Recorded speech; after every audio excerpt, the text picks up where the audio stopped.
He's Allie Alberigo, and this is the School Owner Talk podcast.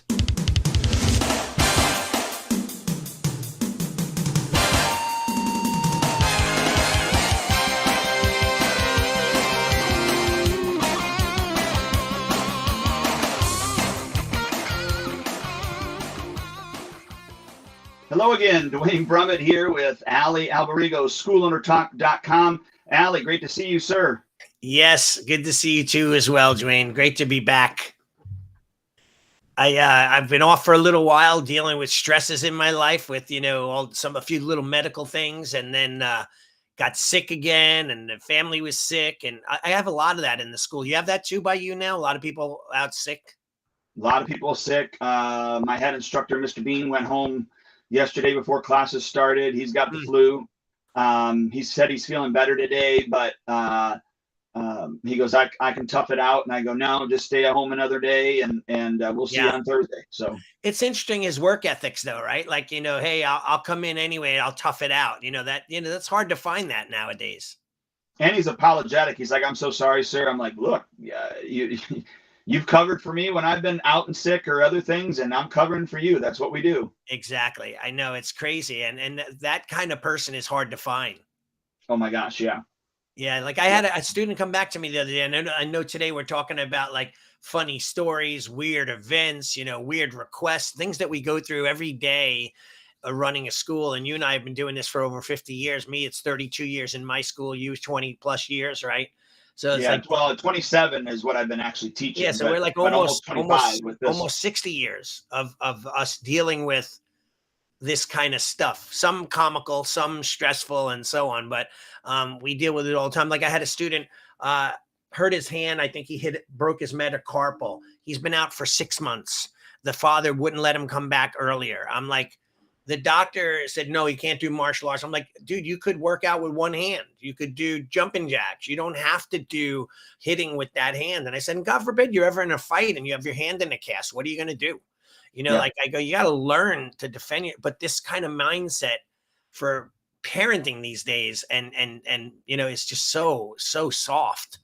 Yeah. So today's topic, like you said, we wanted to come up with something that was lighthearted, especially coming up into the holidays. And, so sharing some interesting stories, interactions, events, those type of things with, what has happened over the lifetime, 5+ decades, if you will, both of us teaching. It'll be interesting to hear some of your stories. And I know that we probably have talked about some of those maybe in some episodes past, but there might be some that we've never even spoke about. So do you have one that you want to start out with, or do I have one, or do I have a million? Like, well, what do you want to talk about? Like funny situations? Well, let's first talk about stuff that I don't want this to sound negative, because it shouldn't be, but and it isn't really, but it's like, it's interesting, not funny, but like quirky at how people think nowadays, right? So like years ago, I remember when I was a kid, you'd run and fall and scrape your knee on the cement, and your mom would say, stand up and hose that off with the garden hose and throw some dirt on it and get back to playing, right? Like my mom used to send me out to play. No, I swear to God, this is true. Maybe this is why I'm a little demented. Like, here's a machete, and a hammer and nails, go make a tree fort somewhere. And I had woods behind me, like for like 1.5 miles by like a mile thick of woods between the two highways and the roads that I live. And I would spend my life back there, catching frogs, building forts, playing war with my friends. And nowadays, like, we're afraid, like parents are afraid to let their kids out of their sight, where they're not looking into the training room, or where they're not able to see them 24/7. Like it's a weird, interesting, quirky situation that we deal with in our modern day 21st century teaching. What are your thoughts on that? They're soft. Yeah, they're soft. But I think that was still the case, in maybe not as prevalent 20 years ago. Because I can remember in our first standalone physical location, not when we first started and we were operating out of a gymnasium at a school, but when we actually had our own location. Right. We were on the corner of this little mall strip thing, if you will, and in a cul-de-sac. And so being on the corner, we had a front door and a back door, and it was wintertime, and we're warming up. And I was like, all right, we're jogging around the room. We jogged around the room, and then I said, all right, follow me. We went out the back door. Yeah. Barefoot in the snow, jogging. And look, if it was 50 feet in total, I don't know. But, we jogged all the way around and then came in the front. Yeah. And we did it another time. We did it one more time. And then I had a parent that was really pissed that we did that. And she's like, our kids could have had, frostbite. And I'm like, they weren't even in the snow long enough to get frost. Yeah. Right. Come on, just let them get tough. Yeah. And that's a trouble that we have nowadays. So like, for example, I forget where I read it just recently on the internet, that someone had a trial class and they wrote the list, and I don't know if they exaggerated it, of what the parent wanted. I want my kid to learn martial arts, but no contact, no sparring, no grappling. I want them to learn how to defend themselves, but they can't touch their partner. Like, they went through this whole list. So the guy said, I don't think that you could do this. Maybe you should buy a video. And, and it's interesting. Like, I have parents say to me, my kid got hurt in class today. What happened? I go, well, they were sparring. Well, he got kicked in the stomach. I'm like, well, if you are on a football team and he got tackled, would you say that? I can't believe he got tackled. It's part of the sport. It's a contact sport. It's quite obvious that martial arts is a contact sport, right? Well, it should be, but yes. Yeah, no, definitely. It's interesting, right? So I think that's an interesting dilemma that we're dealing with now. And I think, business wise, we have to onboard them better, explain better, educate parents better, make sure that they're the right clientele. But that's not what this is all about. Well, no, it's about that, because I'll bring this into that is you do all that. And if they're not the right clientele, I remember the first time I had to kick somebody out of the studio, and I was scared. Right. I was scared to do it. Yeah. She was an overbearing woman who I had respected up until a certain point when they crossed lines. Right. Right. And she was older than me. I mean, I was younger. Yeah. And so I decided what I was going to say, how I was going to say it. And so I bring her into my office and I said, Mrs. So-and-so, I just want to let you know that we can no longer service you or your family anymore. Right. Yeah. And she goes, what? I go, we can no longer service you or your family anymore. And she says, are you kicking us out? I go, we can no longer service you or your family anymore. Like, I repeated it 3 times. I know for sure, maybe a 4th time. And then she stormed out and they left. Yeah. And I was so relieved, but I had, kind of told myself, I'm not going to explain why. Yeah. I don't have to explain why. I'm just going to keep repeating until she leaves. And that's exactly what happened. That's it. That's excellent though. And many times I've kicked people out and I avoided it for months and months and months prior. And then when I finally made the decision, they had done so much damage and people left because I didn't kick them out. And then I once had a person I kicked out, and I swear I let the lobby know after I'd done that. And they started off with like a slow clap, and then got fat. And then all of a sudden they were like happy, like, we were going to quit, and they were the worst. And I'm like, why didn't you tell me this ahead of time? Like, you were feeling that way. But people won't say anything because they're the good people, right? It's the complainers, the troublemakers that are always going to complain. But so any funny stories? Like, isn't it weird how I have kids nowadays that I find this so odd that kids don't know their left from their right. I mean, I'm not saying 4-year-olds, 3-year-olds, 5-year-olds. I'm talking like 12-year-olds and 14-year-olds. They can't tie a bow. They don't know they have to do this to see the L on their hand. And I'm going like, what is happening with the world we live in? And it's just so unique to be able to see that people can't even do the basics. I know my daughter and I unfortunately got in an argument last night. I wasn't in a great mood last night because I have a surgery next week, got postponed, that I have to do a minor procedure. And I was just in a crummy mood, and she was on her phone. I'm like, honey, watch this trailer. I want to see if you'd like to watch this show with me. And she was on the phone the whole time. And I'm like, can you just put your damn phone down? You're in such a bad mood, Dad. And we start arguing back and forth. But I said, just live outside. And then she says it to me, you're always on your phone too, which she's right. But that's where people live. They live in that little tiny, what is it? Like this iPhone 13 is a 4x5 box, and everything is there. And that's where their experience is right here. And I think that has I know that has done some major damage to everyone, adults, children, growing up. The world has changed. And I'm not like the old style parent is like, every parent said that about their kids, you don't know what it's like. And then the kids are like, our parents are clueless. But I do think that this has really made a major change in the way people interact, their social skills, reading cues, like, because everything is written text, like reading facial cues and understand others' emotions and empathy for others is not there anymore. Well, how about just look somebody in the eyes? It's true. It's the truth, right? In the eyes. Yeah. So here's a funny story. I lining up class. This was years ago. Lining up class, he had orange belt in the beginner's class. So that means that he was had been in the program for 6 months up to 9 months, depending on when this actually happened, right? And so he lines up, his belt isn't tied right. Right. I said, sir, I'd call him by name. I don't even remember who it was anymore. But I said, hey, so-and-so, your belt's not tied right. Right. Well, he started the blame game first. He goes, well, my mom tied my belt. I go, what? He goes, my mom tied my belt. I go, your mom tied your belt? He said, yes, sir. I said, does she also wipe your butt too? Right. And then I said that in front of everybody, the parents, everybody. Yeah. And you could have heard a pin drop. Wow. And I'm thinking, right after I said it, I'm thinking, oh man, maybe did I go too far? And I'm thinking, you know what? Screw it. Yeah. And I should have said, does she still blow your nose? But I didn't. Right. I get you. And he said, no, sir. And I go, well, then I don't want your mom. I said, your mom is no longer allowed to tie your belt anymore. Right.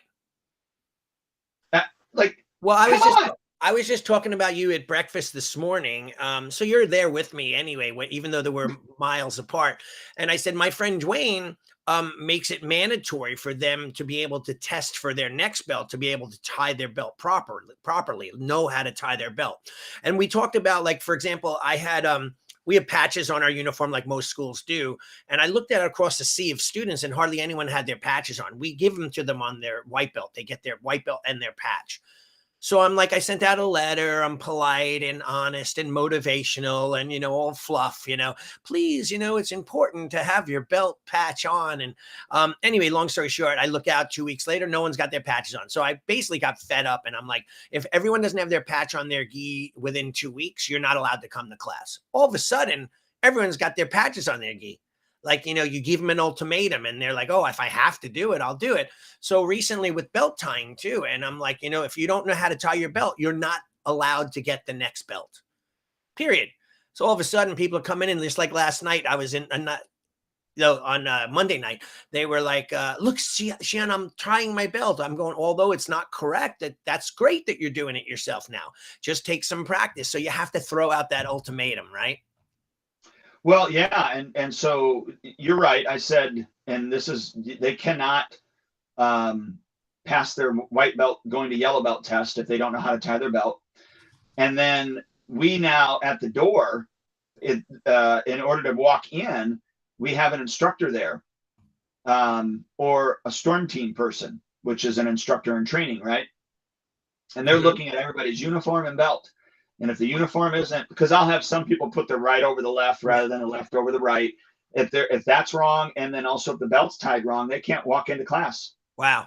Now, if they're a white belt, if their belt's not tied correctly, we still let them walk into class. Right. But yellow on up, if your belt's not tied right, you can't walk into class. I love it. And by the way, it's interesting. In our school, culturally in Japan, the gi goes left over right. And when people die and they flip their kimono right over left. So I'm always going, oh my God, that's a bad omen. Fix that. Because my teacher, if you did that, he'd make you leave the room and fix it. Like he didn't even want the omen, that bad luck to come into the dojo. So I tell my parents that and they're like, okay, I'll make sure that is fixed from now on. Like we don't want any bad omens, so people tend to be fearful of that, but not afraid of me. So it's kind of funny.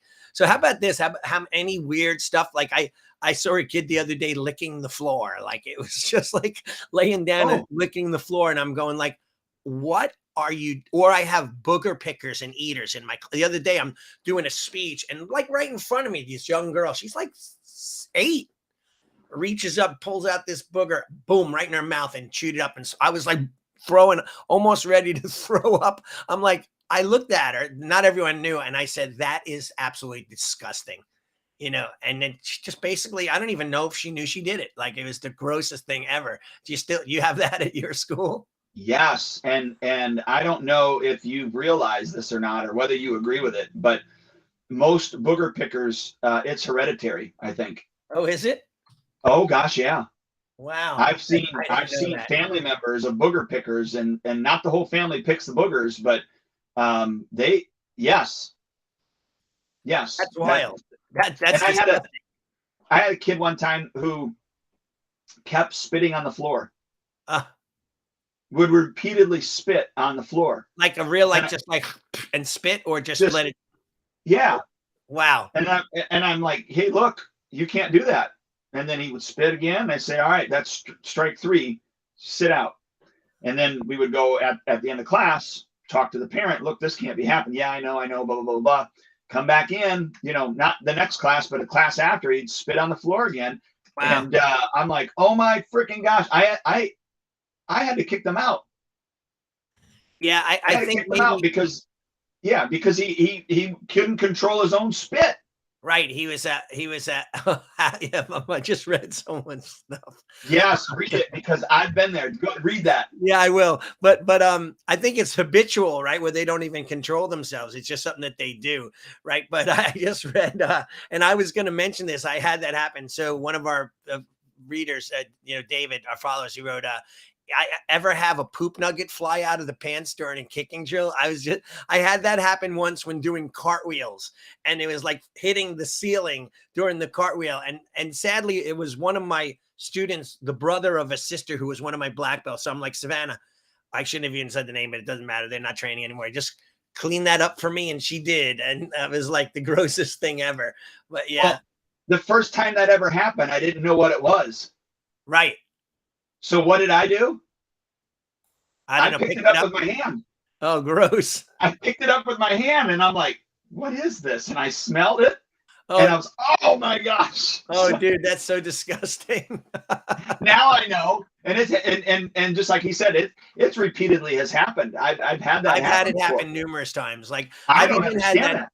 I've even had that projectile vomiting where a kid said, I think I'm going to throw up, and put his hands over his mouth with his hands open and puked. So it's sprayed like a perfect spray in 4 directions, like a fan outward. Thank God I wasn't in line of fire, but it went everywhere. And just recently, one of my students who's on here, he wrote, oh yeah, booger pickers and eaters, we got them all, right? Like that kind of thing. But he was there when this kid projectile vomited just recently, and sadly, the poor guy had to clean it up. But yeah, I've had the cartwheel poop flying. I've had, we had that happen the other day where it just kind of rolled out of the pant and was on the floor. And I grabbed the tissue. I didn't say anything and threw it away. I'm like, who doesn't know that that's happening? And these are not like my 2 and 4-year-old class. This is like teenagers, like 9 to 14 years old. It's just amazing.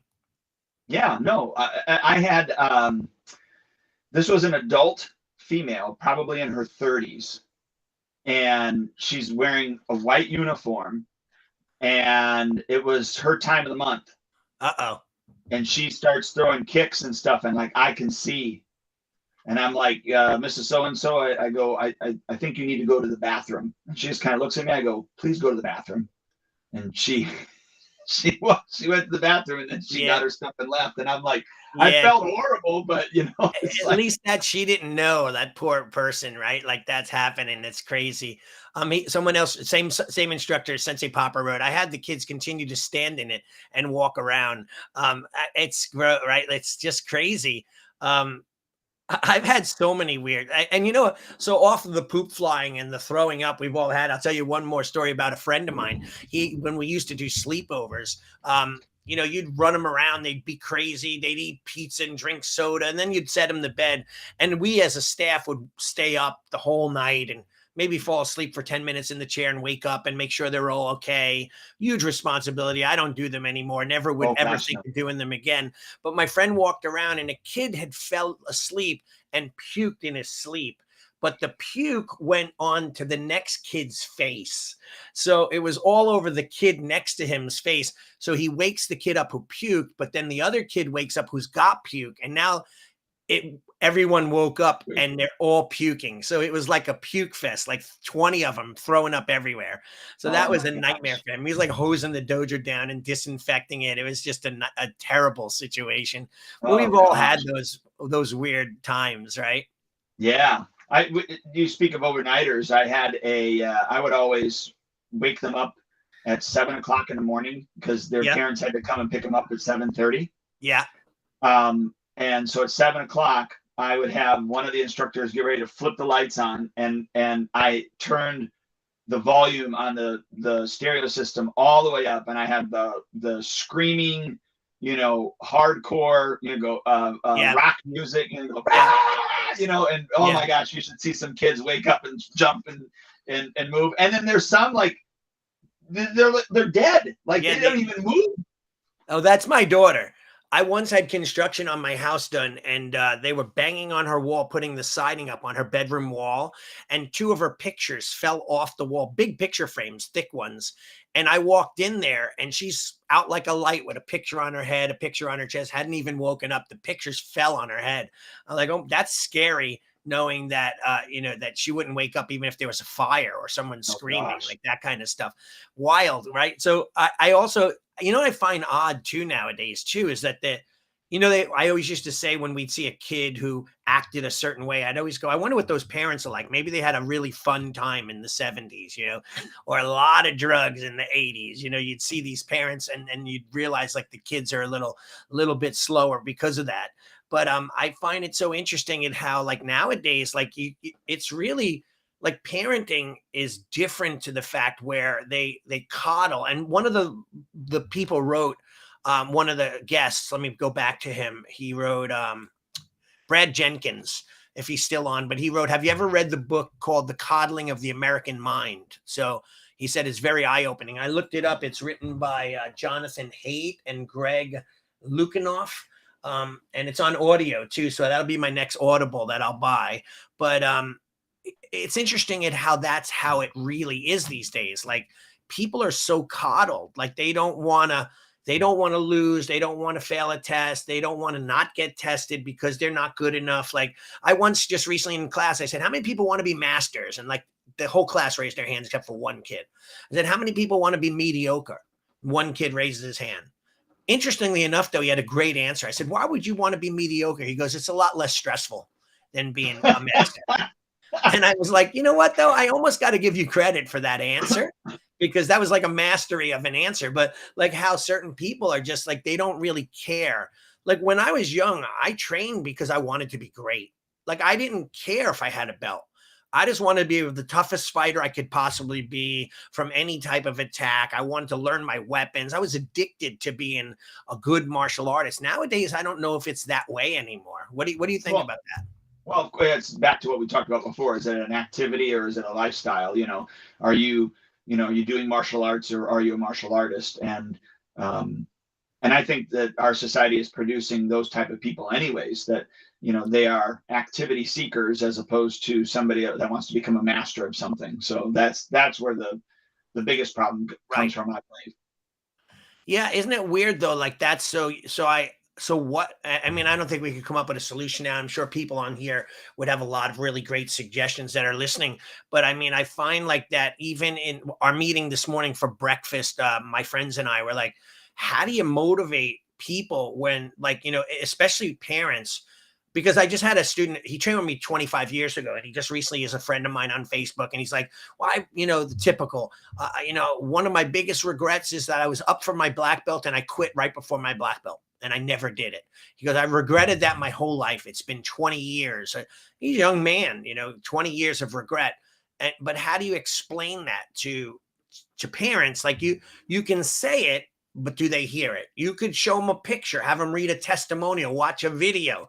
but do they hear it? And that's where it becomes scary, right? So like, how do we open people's minds to that? And there are a certain set of parents that are still living by those morals and the integrity where they won't let their kids quit, but the good majority of them are, I don't want to force him. He'll do what he wants, that kind of thing. What are your thoughts on that? It's sift sorting and screening, and then we can only bring people, and this is the analogy, right? You can only lead people to water, you can't make them drink, right? So I think, unfortunately, if I have to keep motivating you, I'm going to have to keep motivating you. Right. I can inspire, but motivation has to come from within. Yeah. And so if you don't have the self-drive, so I spoke about this, I don't know if it was last week or 2 weeks ago in class, but somebody had gave me, I was asking for an answer, and let's just say they said maybe the answer was supposed to be low block. Right. And, they gave me a question instead of an answer. So I'm looking for the word low block. He raises his hand. He goes, "Low block, sir?" Like, question mark? Yeah. And I go, "No, that's not right." And I go to the next person.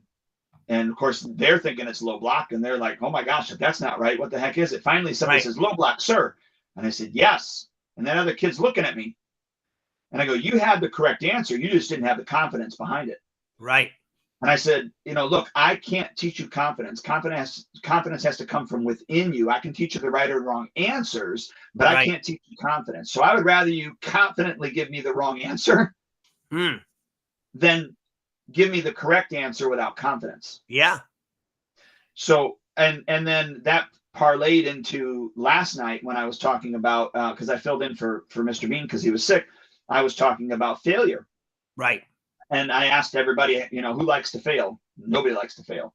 Right. Who's ever failed at something before? Yeah. So we talked a little bit about that. And then I got to the point that, the most successful people ever are the ones that fail the most. Right. And I told them that, when I hire a new instructor, one of the very first things that I tell that new instructor is, I want you to fail fast in the beginning. So I want you to fail fast, and I want you to fail often, because you're going to be a better instructor if you fail fast and often right now, and then you're going to be a better teacher for all the other students. Yeah. But if you are too timid to take chances and fail, you're not going to benefit, nor are my students. They're not going to benefit either. Right. And so I told everybody, and this is Zig Ziglar's line, but I really told them that, failure is an event. It's not a person. Right. Yesterday ended last night. Today's a brand new day. Exactly. And so, along with that, I was just like, I want you to fail. If you're not working hard enough to fail, then that's actually the failure. Yeah. And you know what? In Asian or Eastern philosophy, failure is a part of the stepping stone of success. Like even in the dictionary, it says failure is either a lack of success or the omission of an expected or required action or result, right? So we try something and we don't succeed doesn't mean we are a failure. It just means that we didn't get it that time. And I do think that, and by the way, I learned this from a teacher who was a student's parent, and we had a meeting, and she opened my eyes to culturally, she didn't mean to, but this is what I got out of the meeting, was that, that we're trained, you learn the information, you pre-test it, and you test it. If you don't get it right, you failed the test.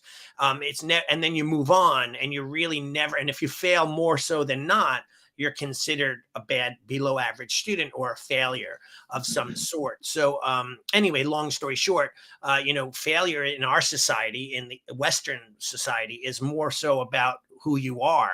But what you said is really the most important thing. It's not who you are. It's just a result of that one attempt. And you just got to keep going until you get better. And that with guitar, if I don't get it right, I just got to drill it until I finally have it. And then I'm surprised. And I look back in the beginning and go, wow, I thought I'd never be able to do that. And now I can. Yep. Right. Makes a lot of sense. Yeah. I had a last quarter. We had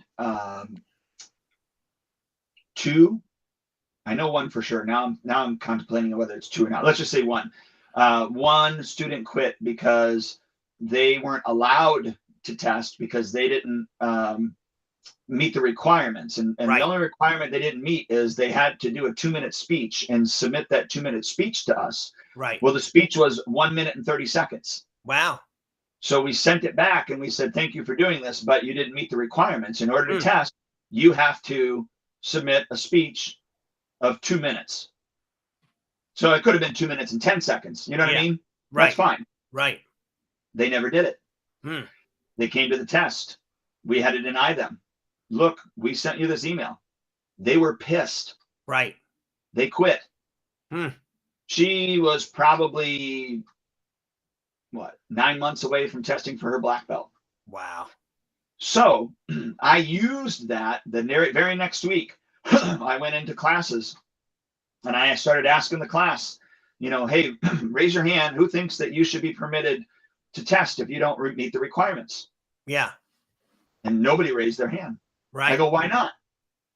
Like I used that in every class. I used that as, and I said, it's unfortunate. This only happens probably 2 or 3 times a year, more like 2, but sometimes it's 3 times a year where a student is not allowed to test. They get angry. Their parent gets angry. Part of the parent's anger is the fact that 1, they didn't get the test, and 2, they're going to have to pay for another 3 months, which they say to me, well, I already paid for those 3 months. No, you paid for the other 3 months they didn't pass. You didn't pay for the ones the next 3 months that they may pass in. Yeah. Yeah. Hey, Duane, I'm going to just step away for a quick second. If you could continue that. And there's some really great comments. I'll be right back. Yeah. We'll go through those. But anyways, long story short is the fact that I utilized that experience in that and saying that, look, basically don't be here if you don't want to work hard, and don't expect us to hand it to you because you got to meet the requirements in order to test. That's basically what I did.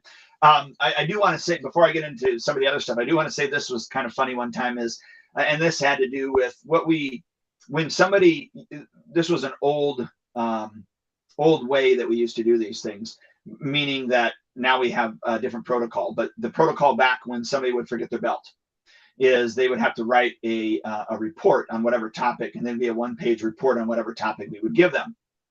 And so this one kid forgot his belt, or didn't bring his belt. He didn't forget it. It was his mom that actually forgot the belt. And so we told him that he needed to write a 1-page report, and she was not happy. And she said, well, it wasn't his fault that he, didn't bring his belt. It was my fault. And I said, I understand that, but it's still his responsibility to have his material. So he has to write the paper. And she goes, yeah, but it wasn't his fault. I said, so are you saying that you're going to write the paper? She's like, no, he can write the paper. And so he did. He wrote the paper instead of her writing the paper. But it was just, it's amazing that these parents, try to cover up for their kids. Even again, it wasn't the kid's fault. It was the parent's fault, but it was still ultimately the parent's responsibility, or excuse me, the kid's responsibility to have his material.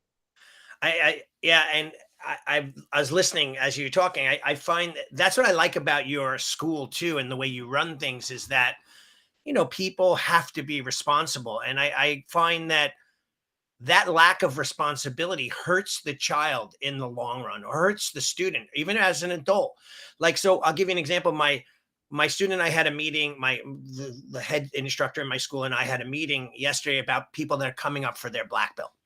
And we do a 6-month black belt success cycle that takes 6 months to go through, and it preps them for their test and gets them ready. So he's like, well, I think these people are ready, but these people kind of have to work at it. Why don't we do the test, and then do a second test? I said, why don't we just make them all wait and we'll all do it together? I mean, the people who wait will become better, and the ones who have to do it. And I said, I'm not ready to put people up for their test unless they really show me that they care so much that they're going to be the best that they can be. And I find that sometimes and by the way, it's a good character trait. He will work with them and motivate them and stay on top of them and train them to the point where it's almost like he's doing all the work for them. Every Saturday he's running with them. He's meeting with them. He's motivated. And although that's an amazing thing, it's short-lived. Like, people need to want it for themselves, right? And I think parents, they just don't want their kids to be hurt. They don't want them to be sad. So they'll coddle and protect them from everything, to the point where, to their own detriment, they're going to grow up to be these soft, crybaby, whining adults. Well, yeah, I when I was teaching the white belts, and I taught them last night, because Bean wasn't there. Normally he teaches them, but when I was teaching them, and then I did this last night, is I went over, whatever we were working on, I did it 2 or 3 times, 4 times with them, and I said, all right, now practice it on your own. And then that allows me, obviously, to go and look at everybody, correct them, help them out if they got a question, that type of thing. Well, but what I also did was I went over to the parents and I said, parents, I want you to watch your child, because what I'm doing right now is I need to see, and I said it loud enough for the kids to hear, I need to see if they know how to, 1, follow the directions that I gave them, 2, be able to work on their own and motivate themselves rather than me motivating them, and 3, learn how to do self-correction, meaning when they mess up on something, realize that they made the mistake and then correct it, or figure out that, man, I'm not sure about this, I need to ask the question. Yeah. Because if I have to continually do it for them, then they're not going to make it to their black belt. Right. So I have a tendency, and this is just something that I do, I guess naturally, I don't know, maybe it's a time filler for me, I don't know, but I teach while I teach. Right. So when I'm teaching, I'm also teaching the parents why I'm doing what I'm doing, my helpers, my storm team, I'm teaching them what I'm doing while I'm doing, and the student as well, because some of them are my future, not only black belts, but my future instructors or storm team members first, and then instructors. So why wouldn't I teach them while I'm teaching? Well, isn't that interesting? I love that concept. And I think Apollo Ladra, a good friend of mine, he had said, teach to learn, learn to teach, or learn to teach, teach to learn.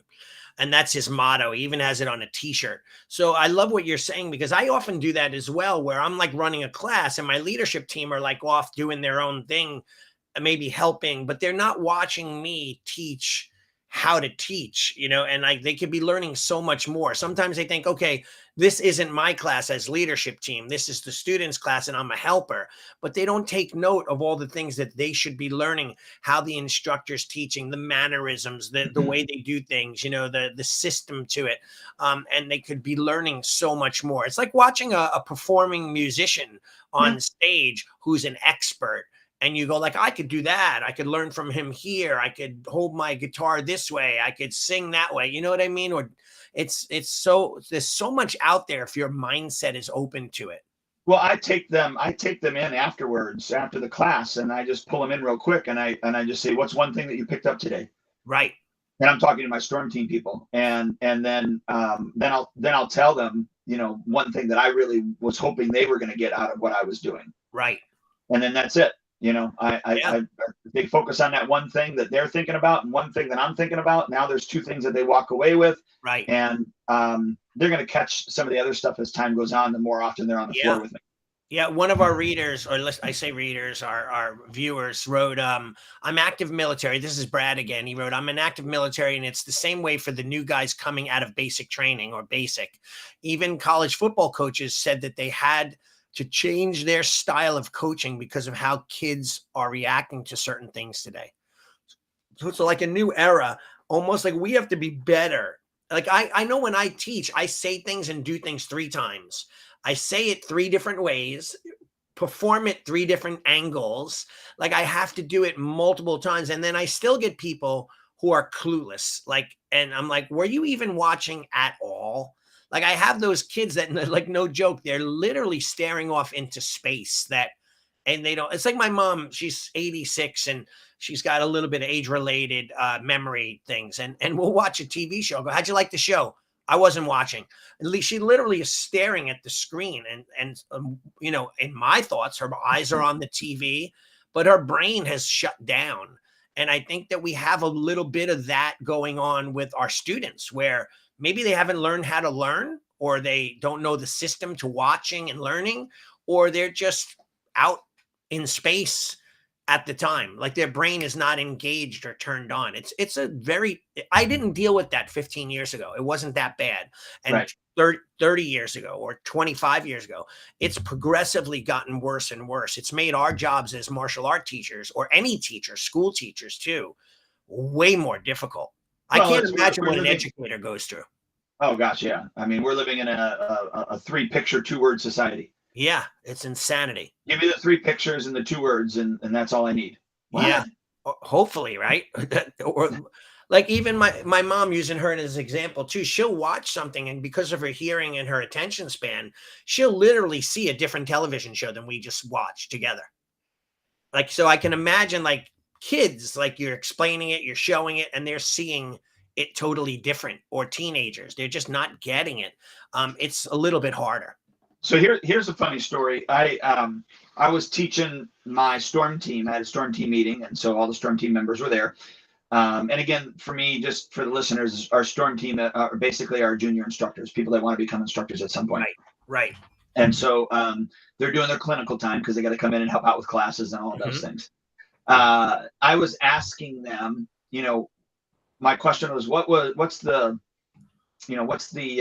one of the biggest things that you've learned from me? And this girl was a 2nd-degree black belt at the time. And she said to me, she goes, that's cracked me up. She goes, I've learned how to handle bullies because of you. And I go, what? Right. She goes, I've learned how to handle bullies because of you. And I could, can you explain? And she goes, yes, because when you would yell at us and be hard on us and, all those type of things, she goes, now I know how to handle bullies. And I go, okay, so I was yelling and being hard. She's like, yeah, but it was in a good way. And I'm thinking, because I'm thinking, my gosh, some of the parents are standing there listening to that. I'm the bully, And she's like, no. But it was just funny that she was like, I know how to handle bullies because you were a bully to me, basically. That's wild, though. You know what? I often think it's interesting. I've been doing this for 31 years, with this school. It's been open for 31 years. And I often look back and I wonder, I'm like, how many people are still in my life? They stay in touch. Sometimes people pop up on Facebook and go, oh, but that was the best time of my life, or your teachings helped me here and there. And I got a lot less of that than I would of, people actually never reaching out. But I often wonder, though, I go, I'm a hard nose. I don't take crap. I teach sternly and discipline. And I wonder if that really is good for, I know it is in my mindset, but I wonder if people see that as a good thing or a bad thing. Because I often wonder, like I probably promoted 150 black belts, in my 31 years. And I only have maybe 25 active training black belts. And a lot of them have moved on, went away to college. Like one of my students, he was an instructor and then he went away to college. And I thought he would be different. And I thought he was going to stay in touch, hey, Shan, I haven't seen you, miss you. Hope we had a good Thanksgiving. And he actually was at the dojo. I was out during Thanksgiving and he came in and trained, but I haven't heard from him since he went to college. And I thought he'd be a little different. So you just wonder, do you have that impact? Is it that they're just not, they're in a different space in their head now and out of sight, out of mind? I always wonder about that. I think we affect people more than we know. Right. I really do. So last night, there was a girl that she left me when she was a 1st-degree black belt. She's now a sophomore in high school. She came in with one of my other 2nd-degree black belts. They used to be friends. There was a whole drama triangle that they were fighting, and then this one girl got into some bad stuff and yada yada yada. Anyways, she shows up. I'm like, looking at her because I'm teaching on the floor, and I knew I was going to be off the floor in a little bit. And then I waved at her, and then I walked right over, gave her a hug, and sat and talked with her a little bit. And I actually asked her, I go, when you were here, do you think I was too hard on you? Right. And she said, no. She goes, you were hard. She said, but it was hard in a good way. Yeah. And she goes, you actually cared about me. Yeah. And that meant a lot because I know that she's been through some crap. And to hear her say that, meant a lot.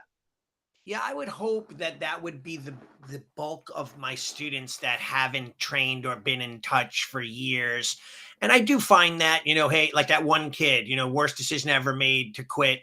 Before I got my black belt, I've been regretting it for 20 years. And I've heard that so many times, and I wish that people would realize that. But when you're talking to them at that moment, when they want to quit, they can only hear that one thing. They only could feel that one thing. And it might take years, if ever, that they realize that it was a mistake that they made. So it's tough on instructors, I think, on us. We're constantly wanting more for our students than they sometimes want for themselves. And that's what's missing in this day and age, because like I remember when I was a student, my teacher was always saying, wow, you worked so hard. You learned that on your own. You went out and you did that. And, I was always doing more than he would ever have expected.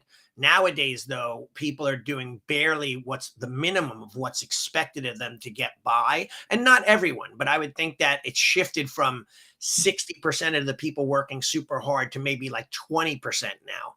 That 80-20 rule where 20% of your people are outstanding, the other 80% just kind of going through their paces of doing it.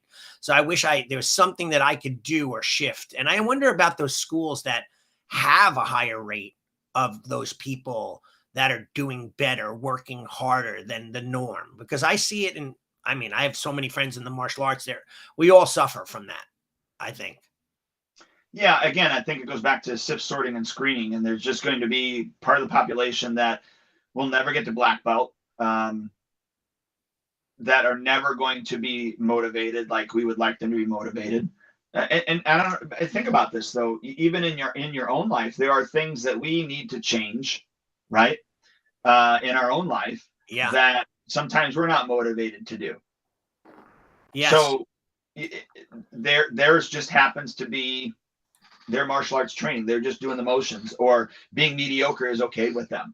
And, unfortunately, that's just the way that it goes. I know that you went out to breakfast this morning, and were there any funny stories that were shared with you? Well, yeah, there's so many. But one of them, my friend, he's the funny story. Not him, but he's hysterical. He's the type of guy who's at the stage in his life that he's been doing it so long that he doesn't give a crap about what people think. So similar to what you had said, where, did you wipe your butt? Did your mom wipe your butt for you? That kind of thing. So where he'll take a kid off to the side and be like, you little frigger, you better start acting good or I'm going to lock you in the closet. He'll say things like that to the kid, and you better not, even, and then the kid's straighten right up. He's that type of guy. And even with parents, he had a parent that said, the kid doesn't want to train as much anymore and is not as motivated because they're doing T-ball. He's like, it's the middle of winter. You don't do T-ball.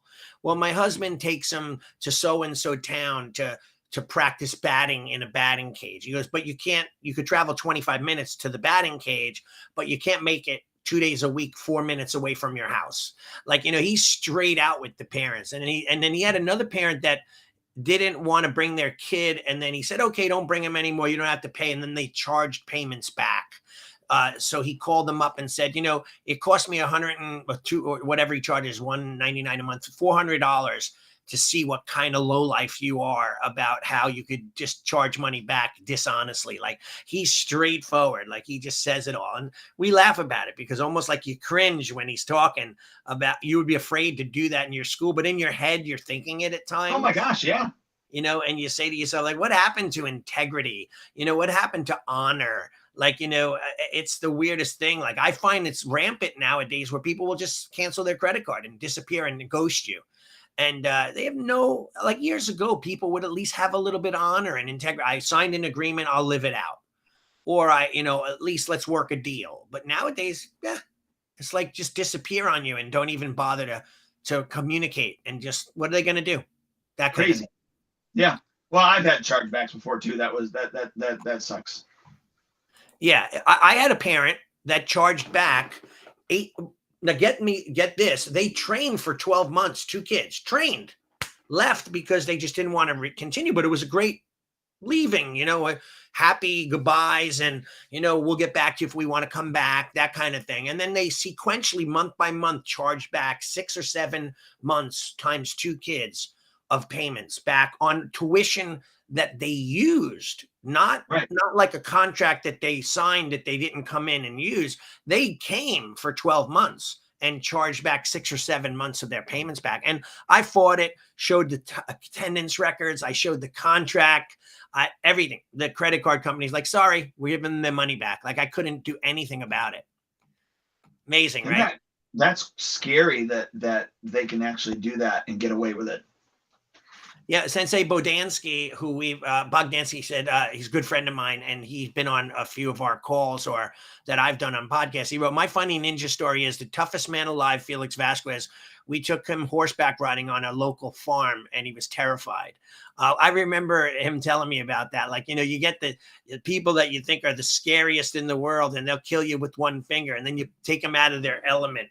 And then all of a sudden they're like little babies, right? So that's a thing I've seen many times before. I even watched I used to be amazed at a guy who would do self-defense division in a tournament. And he was so graceful and amazing technician. And one time him and another guy got in an argument and they were fighting. And it was like cats, like slapping at each other. It was the worst, not even like fighting like technique wise. It was like they lost all their martial art training. And it was the sloppiest thing I ever saw. I said, oh my God. Practicing and doing is two different things, right? Like knowing how to fight and being able to perform the kata, totally different movements, right? It's wild. Oh yeah. I mean, you got to pressure test everything, because if you don't pressure test it, then it's not going to be useful out in the real world. And by the way, isn't that part going back to testing period? Like if they can't pass a test, they fail, versus let them pass the test to boost their ego. But what if they boost their ego and they think they could use it in the street when they get attacked? And now they find out that none of what they did was real enough because they never performed it under pressure. So well, I always say, hey, look, if you don't do it here, and then you go out on the street and you have to use it and you get beat up, you're going to come back to me and you're going to say, Mr. Brummett, this crap doesn't work. Right. And my response to you is going to be, well, that's because you didn't make it work when you had that opportunity to make it work. It does work. Well, yeah, you're right. And then that again goes back to me thinking like my students from 25 years ago, they wanted to get the crap kicked out of them so that they knew that what they learned could work and they would willing to feel the pain. Like that one student I mentioned before that hurt his hand that was out for 6 months. And I said, come back in and train, use one hand. No, I don't want to take a chance if I fall. Like, geez, just toughen up a little. Like, like the story about I said before, we're running and falling down on the ground and scraping your knee and your parents saying, just get some dirt on that and run back and play. Nowadays, let's go home. We'll take a rest. Let's elevate. We'll get some ice. We'll call the doctor, put on your favorite. Like, it's just a different world. It really is. Well, we did sparring last night in our intermediate class and last 15 minutes of class. And one of the little kids, he's probably 8, he got popped in the nose. He was crying. I looked, my instructor that was running that ring looked at him, was talking to him. I looked at him. I said, hey, let me see your nose. Is it bleeding? He lifts his nose up. I go, nope, no blood. I said, you good? Yes, sir. I said, go. Right.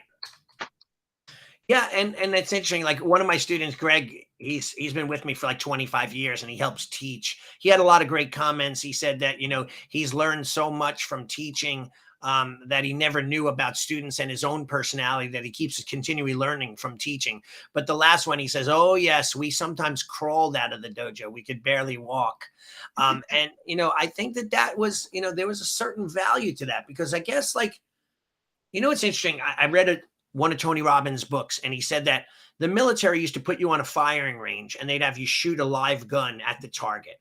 And there's a lot of fear when shooting a gun if you've never shot it before. Recoil, the flashback, the loud sound, anticipation on the trigger pull, and all of these things. So Tony Robbins went in and they wanted him to increase shooting in a shorter amount of time, get better shooters in a less amount of time. So he started them off with no ammunition, no magazine, and they'd go up to the target 5 foot away and they would just pull the trigger and feel that, and then move back a little. And then they'd shoot closer, and then they'd move back a little, shoot without a bullet, and then shoot with the bullet closer. And then they slowly get further and further away.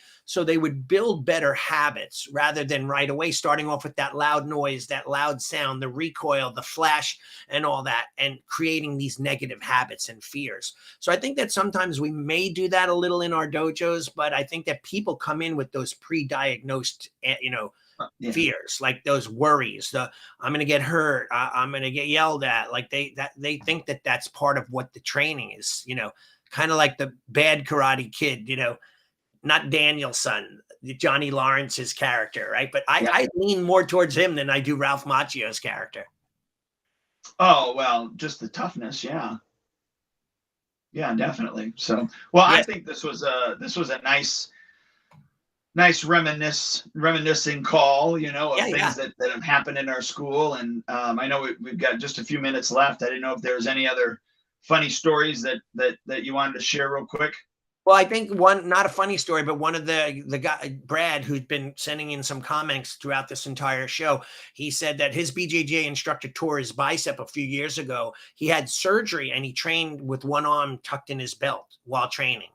So like there is a certain amount of people who have that right, correct mindset, while others, I don't want to say they don't have the correct mindset. They just don't have that understanding of what they could do, and fear, which I call false expectations appearing real. But I just heard Grant Cardone saying false events appearing real, like what you think might happen, right? Not necessarily your expectation, but I guess it is the same.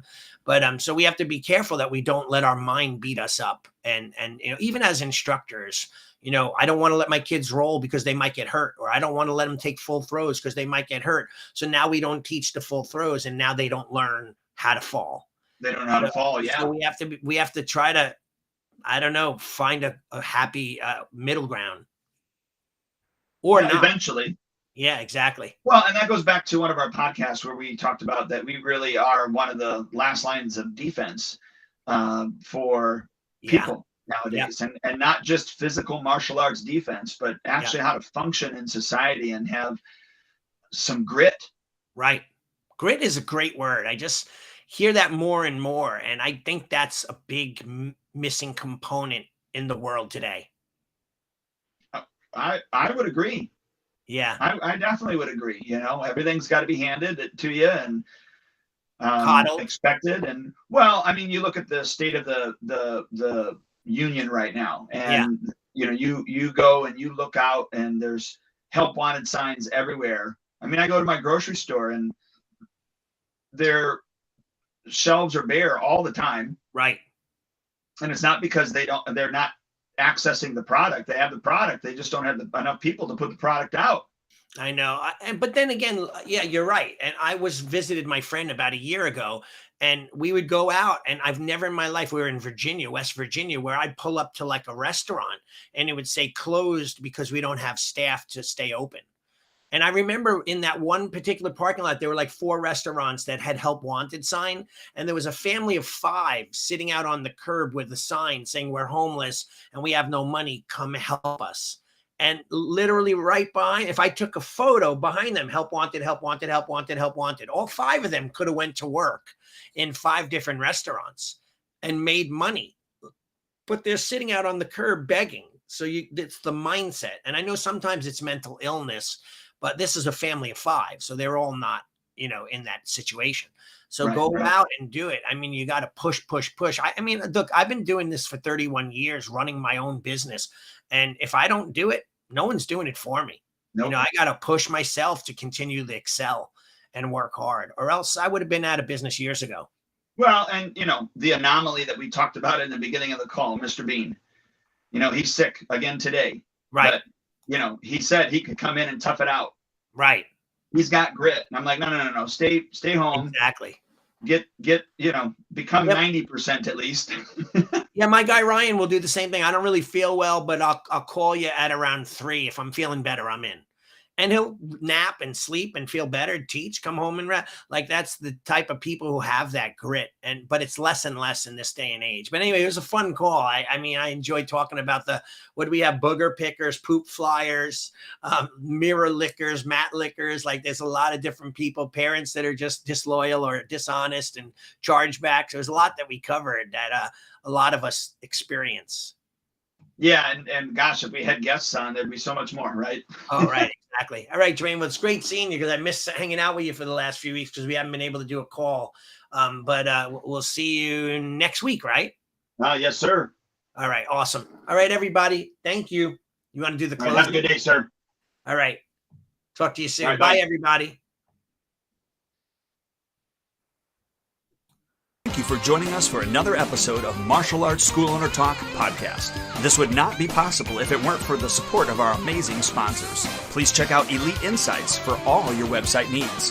LeadHunterMedia.com, your online digital marketer and content provider. Academy Kings BJJ Growth Consulting and Management Group at GrowMyAcademy.com. SparkMembership.com, hands down the best martial arts software for school owner management on the planet.